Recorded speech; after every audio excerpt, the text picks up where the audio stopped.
உடனே நீங்க முந்திய அப்படின்னு ஆரம்பிச்சா முந்தியன்னா என்னன்னு பயந்துடாதீங்க. நாங்க மிசாவே பார்த்தவர்கள், இதுக்கெல்லாம் நாங்கெல்லாம் எப்பயுமே பயப்பட மாட்டோம். மிசாவில் சிறைக்கு சென்ற மு.க. ஸ்டாலின் இன்று பொய்க்கதை புனையப்பட்டு இன்றோடு 43 ஆண்டுகள் உருண்டோடிவிட்டன.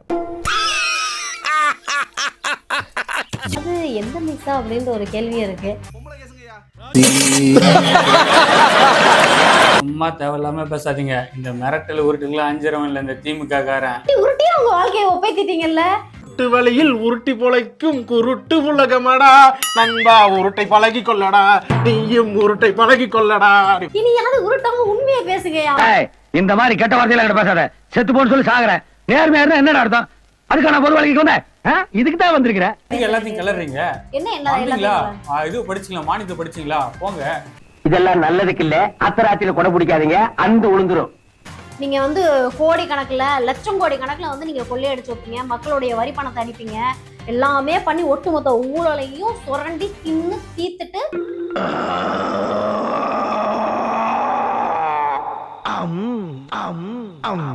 ஏன்னா வந்து நம்ம எதிர்கட்சி தலைவர் வந்து உள்ள வரல. ஏன் வரலன்றத நம்ம சொல்லணும்ல. என் டேபிள் மேல அமைச்சர் மரியல்சன் வச்ச ஃபைல் இருக்குது. ஏதாவது பேசுனீங்க அப்படின்னா ஃபைல் என்னாகும், ஓபன் பண்ணப்படும் அப்படின்ட்டாரு.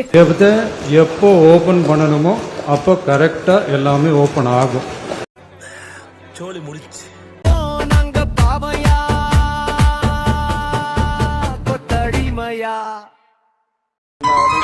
நேரு கூட இந்த ரேஷன் அரிசி தான் சாப்பிடும். ஏன்னா சுகர் கம்மியாகிட்டு, அதான் சுகரை கம்மியாகிட்டு அது மோட்டா அரிசி சாப்பிட்றாரு. சிரிக்கிறாரு. அவர் சொன்னது ஜோக்குன்னு நினைச்சு அவரே சிரிச்சுக்கிறாரு. இப்ப நான் என்ன பண்ண? நீயும் சிரிச்சு வை. நேரு கூட இந்த ரேஷன் அரிசி தான் சாப்பிடும். ஏன்னா சுகர் கம்மியாகிட்டு, அதான் சுகரை கம்மியாகிட்டு அது மோட்டா அரிசி. ஒரு மனுஷன் போய் பேசலாம், ஆனா ஏக்கர் கணக்கில் எல்லாம் பேசக்கூடாது. அது எப்படா நெஞ்சில கொஞ்சம் கூட ஈரம் இல்லாம இவ்வளவு பெரிய பொய் சொல்ற? அனைத்து இந்திய அண்ணா திராவிட முன்னேற்ற கழகத்தினுடைய பொதுச் செயலாளர் திவ்யநாதன் ஆகிய நான், முன்னாள் முதலமைச்சர், 30 நாளில் என்னால் முடிந்த அளவு பரதம் கற்றுக் கொடுப்பேன். வருங்கால முதலமைச்சர் அருமை அண்ணன் எடப்பாடியார் அவர்களுடைய அதுவரை சாட்டையை கையில் எடுத்து என்னை நானே அடித்துக் கொள்ள மாட்டேன். மேலான ஆசையோடும் என் பதவி காலம் முடிகின்ற வரை தெருவில் இறங்கி ஆட மாட்டேன். அன்போடும் அனுமதியோடும் வாங்கின காசுக்கு விசுவாசமாக இருப்பேன். நடைபெறும் விவாதத்தில் பங்கேற்று பேசுகின்ற வாய்ப்பினை தந்த நான் ஒரு டுபாக்கூர் மாஸ்டர் என்பதை என் வாயால் யாரிடமும் சொல்ல.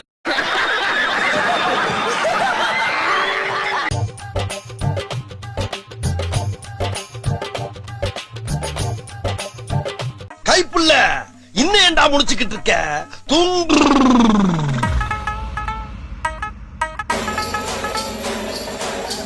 சார் தூங்கிட்டா சார்.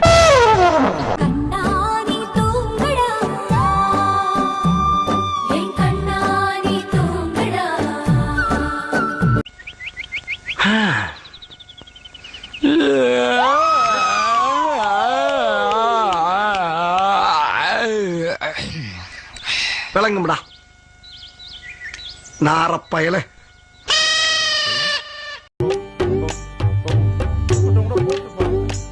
அதிகாரிகள் போய் பார்க்கல. ஆனா நம்ம என்ன வேலையா செய்ய போறோம்? சும்மா பார்க்க போறோம். இருக்கட்டும், அதுக்கு நம்மளுக்கு என்ன சம்பந்தம்?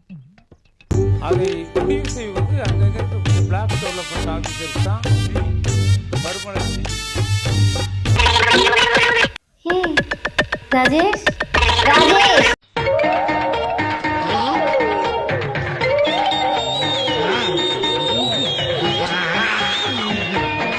என்ன என்ன நடந்துகிட்டு இருக்குது இங்க? சட்டமன்றத்துல எல்லாரும் பேசிட்டு இருக்காங்க, நீ என்ன பண்ணிக்கிட்டு இருக்க? வளர்ச்சி வாழ்வாதார திட்டமா அண்ணா கடவுள் மாதிரி அவர் பேர் கட்சியில் தான். எனது வெற்றிக்காக இரவு பகல் என்று பாராமல் பாடுபட்ட அனைத்து இந்திய அண்ணா திராவிட முன்னேற்ற கழகத்தின் நிர்வாகிகளுக்கும்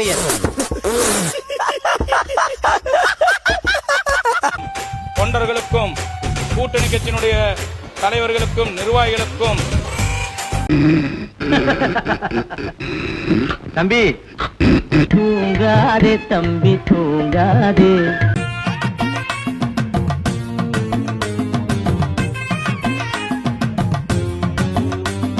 பாஸ் அவங்க உங்களை கலாய்க்கிறது எனக்கு கோபமா வருது பாஸ்.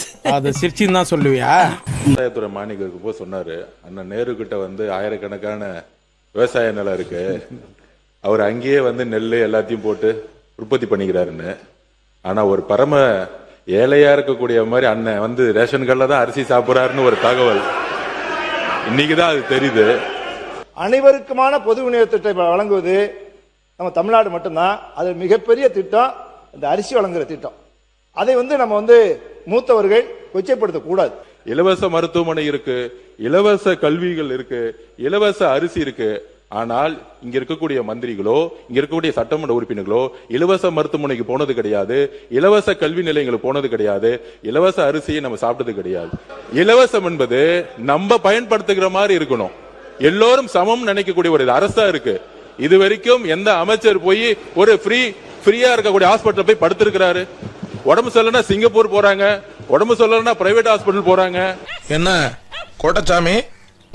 ஒண்ணும் இல்லையா? ஒண்ணும் இல்லையா? இலவசம்ங்கிறது கருணை அடிப்படையில் இருக்கு, இலவசங்கிறது தகுதி அடிப்படையில் இருக்கணும். அதாவது மக்களுடைய உரிமை. அது ஒரு உதாரணத்துக்கு எடுத்துக்கிட்டோம்னாக்கா, பெண் உறுப்பினர்கள் அதிகமா இருக்கிறது இன்றைய ஆளுங்கட்சியில தான் அப்படின்னு பெருமையா பேசினாங்க. ஒரு வேட்பாளரா வரணும்னா அவர் வாக்காளரா இருக்கணும். அந்த வாக்குரிமையை பெற்று தந்தது திராவிட இயக்கம். வாய்ப்பு கொடுத்தது எங்களுடைய தலைவர் மட்டும்தான். எல்லாரும் வந்து இன்னைக்கு புக்கில் மட்டும்தான் உட்காந்து ஜெண்டர் ஈக்குவாலிட்டியை பற்றி பேசிகிட்டு இருக்காங்க. எங்களுக்கு வந்து அரசு சட்டமே தேவையில்லாமல் எங்களுக்கு ஜெண்டர் ஈக்குவாலிட்டியை ஒரு ஹிஸ்ட்ரியாக இன்னைக்கு படிச்சுட்டு இருக்கிறது தலைவர் முதலமைச்சர் அவர்கள் மட்டும்தான். பேரவைத் தலைவர்களே, எப்பொழுதும் நீங்கள் நடுநாயகமாக தான் இருப்பது உண்டு. இது வரைக்கும் அப்படி தான் நாங்கள் நினைத்து கொண்டிருக்கிறோம். எங்களுக்கு பாதுகாப்பே எப்பொழுது பேரவைத் தலைவர்கள் தான். இப்போ பேசுகிற போது ஒரு சொற்றொடர் முந்தை என்று சொன்னே பயந்து விடாதீர்கள் என்று சொன்னது. அது ஏன்னு கேட்டீங்கன்னா, நாங்கள் மிசாவே பார்த்தவர்கள், இதுக்கெல்லாம் நாங்கள்லாம் எப்பயுமே பயப்பட மாட்டோம். நீங்கள் அப்படி இருந்துடக்கூடாதுன்றதுக்காக அந்த வார்த்தையை நீங்கள் அதை தவிர்த்தணும்னு கேட்குறேன். இவன் ஒருத்தன்டா சிரிப்பு காமிச்சின்னு உடனே நீங்கள் முந்தைய அப்படின்னு ஆரம்பித்தா முந்தையன்னா என்னென்ன பயந்துடாதீங்க. நம்ம 2021 கொடுத்த கேள்விக்கு 2025 வரைக்கும் கூட பதில் வராத நிகழ்வுலாம் நிறைய வச்சுருக்கேன், எடுத்து வச்சுருக்கேன். ஒரு 16 கோடிக்கு கட்டப்பட்ட ஒரு பிரிட்ஜு 3 மாசத்துல காலியானதை பத்தி உலகமே பேசிச்சு. இதுவரைக்கும் திருவண்ணாமலை மாவட்டத்திலேயே பெய்யாத ஒரு மழை. அந்த மழை அப்படி ஒரு மழை நாங்கள் பார்த்ததே இல்லை. எங்க வயதுக்கு பார்த்தது, அது முன்னாலே பார்த்ததில்லை. அப்படி ஒரு மழை பெய்த காரணத்தினால் மழை சரிந்தது. அந்த அளவுக்கு ஒரு சேதம். டேம்ல இருந்து 2.25 பாம்பாருடைய தண்ணி இவைகளெல்லாம் சேர்ந்த உடனே அதனுடைய தாங்கும் திறன் இல்லாமல் அது அடித்து கொண்டு போனது என்று அந்த டிசைன் எல்லாம் விளக்கம்லாம் சொல்லி ஏற்கனவே சட்டமன்றத்தில் பதிவில் இருக்கிறது. அது இயற்கையினுடைய சேட்டம். நோய் என்ன நீ பைத்தியக்காரனவே நினைச்சிருக்கிறல்ல நீ? லைக் பண்ணுங்க, ஷேர் பண்ணுங்க, கமெண்ட் பண்ணுங்க, சப்ஸ்கிரைப் பண்ணுங்க. நீங்க மூடிட்டு வாங்க.